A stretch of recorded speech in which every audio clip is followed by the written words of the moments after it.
Kaduna State has been under attack for years. Whole communities ambushed by terrorists who were formerly called bandits, and hundreds of people killed. The most recent horror unleashed on some parts of the state occurred this week with attack on communities, the airport, and a Kaduna-bound train. We sat down with a federal lawmaker from Kaduna State, Senator Uba Sani, to discuss solutions to the security crisis in the country and the enactment of state police as a possible solution to the problem. Last year in particular, it was more critical in states like Katsina, Zamfara, and Sokoto. But in the last 2 months, it's more serious in Kaduna State. So, but the problem I can say here critically is that I think the security agencies in Nigeria need to step up. We at the level of National Assembly, we did all that is within our powers. Of course, you know the role of National Assembly, and of course, I don't think there's any subject matter we'll actually discuss in both chambers, both the House of Reps and the Senate, like the issue of insecurity in this country.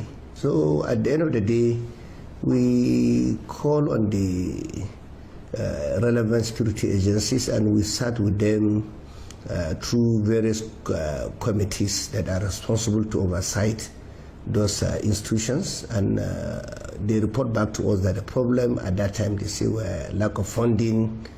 In some cases, they say they need a lot of personnel, they need equipment, but I think the issue of funding was actually resolved because we at the level of National Assembly, when you look at the budget, it's only the budget that has to do with security that we don't even juggle it. We try as much as possible to ensure that we meet their own demands. We pass a lot of resolutions at the level of National Assembly calling on the executive arm of the government and the security agencies in this country to step up and protect our people. We know the primary responsibility of any government is the protection of lives and property of the citizens. So these are the issues facing virtually everywhere in this country. So at the level of National Assembly, we've done our best. There's nothing we can do other than to continue to insist on the security institutions to do what is right. Now, Senator Sani, some Nigerians have said that these resolutions moved by the Senate and even the House of Representatives to address insecurity are not far-reaching, because it appears that resolutions, motions, and recommendations for motions are merely advisory. Every arm of the government have their limits. We cannot do our work and do the work of the executive arm of the government. So what we can do is to look at the Constitution, amend the Constitution where necessary, to strengthen the security institutions in this country. So that is even the reason why, when we came in, I was among the few senators that advocated or insisted that the only way we can solve the problem of insecurity in this country is through the creation of the state police. And I sponsored a number of bills to ensure that we have state police in this country. That was the reason why when both houses, the Senate and the House of Reps, set up committees to look into the review of 1999 Constitution, I happen to be a member of that committee. And I remember we in the Senate voted for the state police. That's at the level of the Senate committee for the review of 1999 Constitution. But of course, amending any Constitution, you have to also consider the other house, that is the House of Reps. But at the level of conference committee, at least we voted against. Some of us voted for the state police, but the majority voted against it. That was the reason why it was lost at that level. But I still insist, like I've always said, if we want to really succeed in this fight against terrorism in this country, we need to go beyond the talk and just do what is right. Some people are really apprehensive about the creation of state police, and I believe if you look at other countries, advanced countries around the world, even some countries within Africa, they are trying something different. Now, what do you think are the reasons or the fears by your colleagues, and even those outside the National Assembly against state police? No, I think it's not my colleagues alone. Even when you look at, remember there was a time we visited virtually every state and zones, calling on people to come and make presentation, the non-governmental organization, the general public, youth organizations, women organizations, all the different interest groups. We invited them at the level of our consultation. And what I was able to understand is that in the Northwest in particular, only Kaduna State, if I'm not mistaken, that came with a position supporting state police.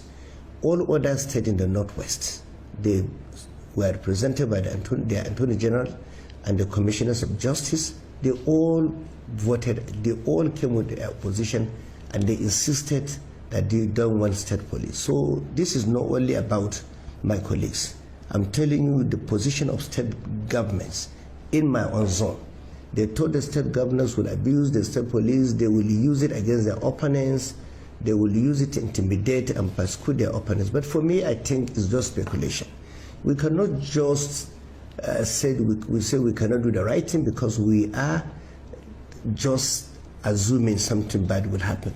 For me, when you look at this constitution critically, you realize that the governors already have immunity, so they have enough powers. So why are we afraid of the state police? And of course, if you look at some of us that really sponsor the State Police Act, Amendment Act, in my own presentation, I made it clear that the role of the federal police will still be there and that of the state police. And the requirement to join state police will be the same thing with the requirement to join federal police, state police force, the same thing with the federal police force. So, and I think if you look at it critically, we also made mention that in an event where, or in a situation where there is a conflict of interest, the federal police force will override the state police. That is what's happening everywhere in the world. Is there a possibility that state police can be included, on the agenda for constitution amendment, maybe a second phase? Is it something that you would propose to the Senate? No, I think this is very simple, and I want to urge the people of this country. They don't have to sit down. Some of us in the National Assembly have tried, but the issue of insecurity is this issue that can only be solved when everybody in this country come together. There's nowhere in the world that says somebody, if you have a very credible organization, you cannot also approach the National Assembly for constitution amendment. You can do that. So it's open. I believe I want to call on everybody that really matters and cares about what's happening in this country to join hands with some of us. It can happen, because for me in democracy, I believe we can disagree to agree.